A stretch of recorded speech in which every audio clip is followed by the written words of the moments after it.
শুভ সকাল আমার প্রিয় বন্ধুরা, আশা করি তোমরা যে যেখানে আছো সুস্থ আছো, ভালো আছো। আমি শিপ্রা, আমার এই ছোট্ট ব্লগ চ্যানেল থেকে তোমাদেরকে জানাই অনেক অনেক ভালোবাসা, অনেক স্বাগত।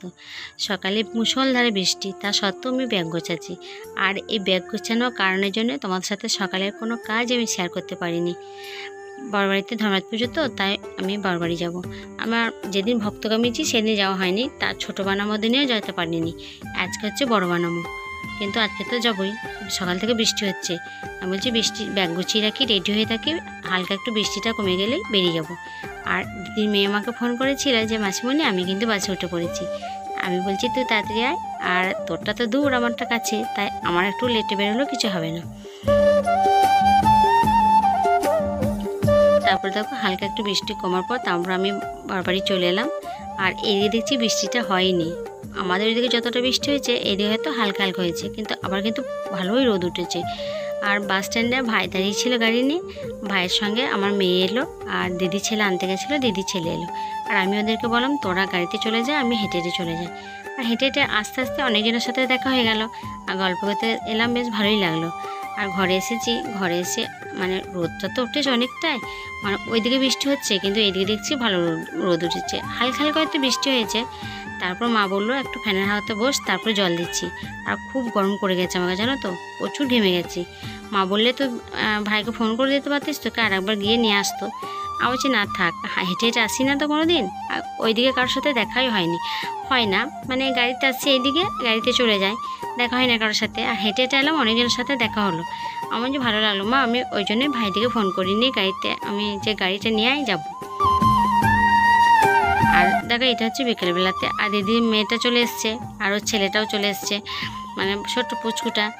আর এখন মা আমাদেরকে বলে যে তোরা ইয়ে কর, ধর্মরাজ মন্দিরে আলপনা দিয়ে আয়। আর আলপনা দেবে আমার ভাইঝি, ও খুব সুন্দর আলপনা দেয়, আগে আমি দিতাম, এখন ও সেই কাজটা ও নিয়েছে। আবার যখন ও বিয়ে হয়ে যাবে তখন আর তো কেউ নেই আমাদের বাড়িতে, কেননা ওই আমার ওই একটাই ভাইঝি।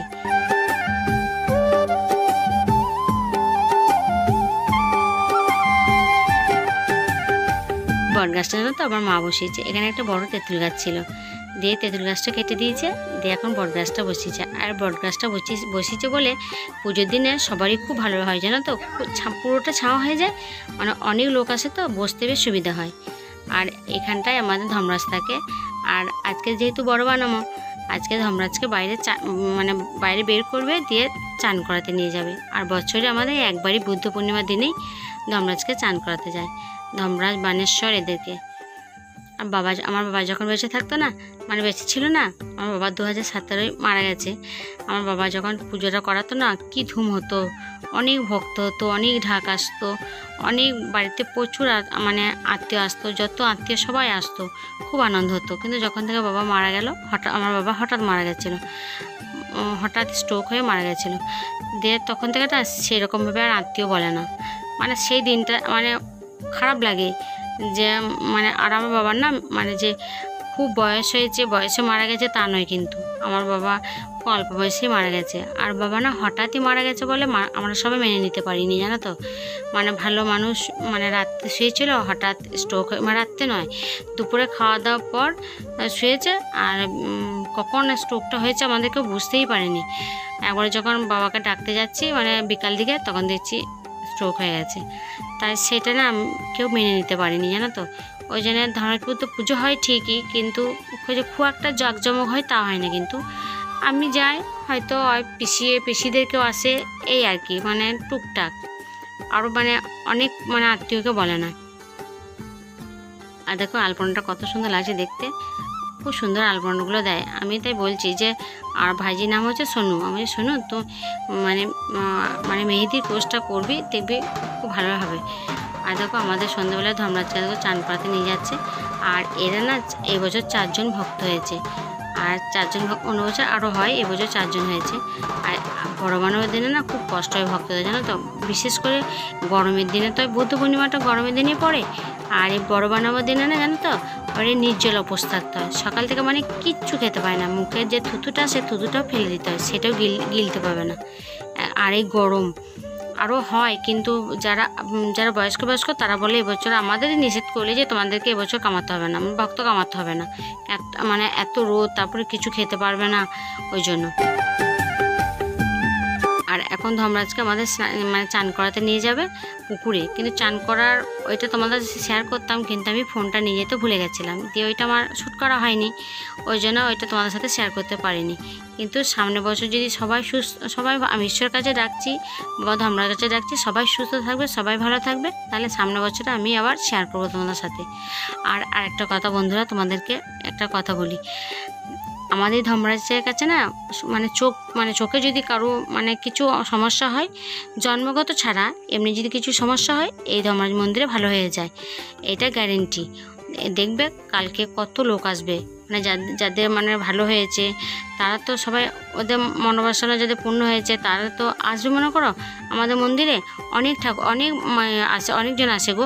তারপরে যাদের মনে ছোটো থেকে চলতে পারে না, মানে জন্মগত বলছি না, এমনি যদি কেউ চলতে না পারে, আমাদের ধর্মরাজ মন্দিরে যদি ঘোড়া মানসি করে, তাদের মানে ছেলেরা চলতে পারে, দেখবে কালকের ভিডিওটা তোমাদেরকে দেখার জন্য অবশ্যই অনুরোধ রইল।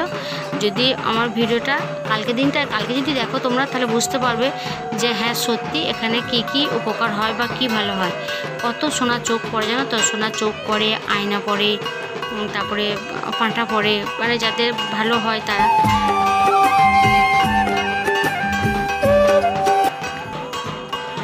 মানে এটা তো আমার নিজেরই হয়েছে জানো তো, এটা আমি নিজস্ব প্রমাণ, আমার নিজেরই চোখের মধ্যে ঘা হয়েছিল তো, মানে ছোটোবেলাতে।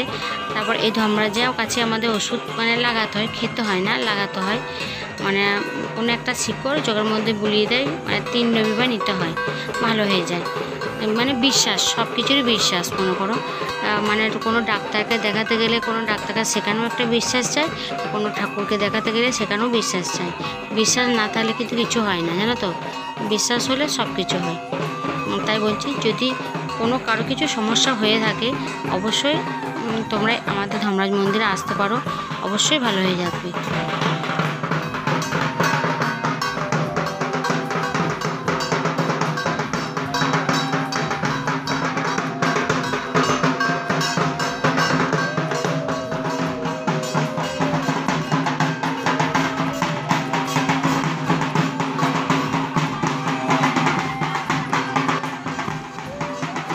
মানে সকাল থেকে বৃষ্টিটা হয়েছিল বলে তাও ওয়েদারটা একটু ঠান্ডা, তাই এবছরে না ভক্তরা একটু কষ্টটা একটু কমই পেয়েছে, কেননা গরম আছে ঠিকই, কিন্তু তবুও ওয়েদারটা একটু ঠান্ডা। এবার দেখো ওরা পুকুরে স্নান করাতে নিয়ে চলে গেলো, ব্রাহ্মণ যাবে, ঢাক যাবে, মানে যারা ঢাক বাজায় তারা যাবে, ভক্তরা যাবে, আরও অনেকজনা যাবে পুকুরে। আর আমিও গেছিলাম, কিন্তু আমি বললাম না, আমি মানে ফোনটা নিয়ে যেতে ভুলে গেছিলাম, দিয়ে তোমাদের সাথে শেয়ার করতে পারিনি।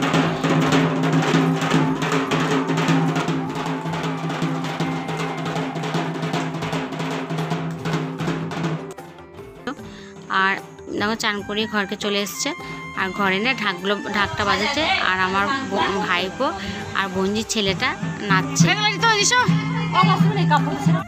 তারপর দেখো ভক্তদেরকে খেতে দেওয়া, ওদেরকে বসিয়ে খেতে দেওয়া হচ্ছে, আর আমি আর নুপুর দুজনেতে কাপড় ছেড়ে ফল কাটছি, আর ফল কেটে ওই 4 জন ভক্তকে খাওয়ানো হবে।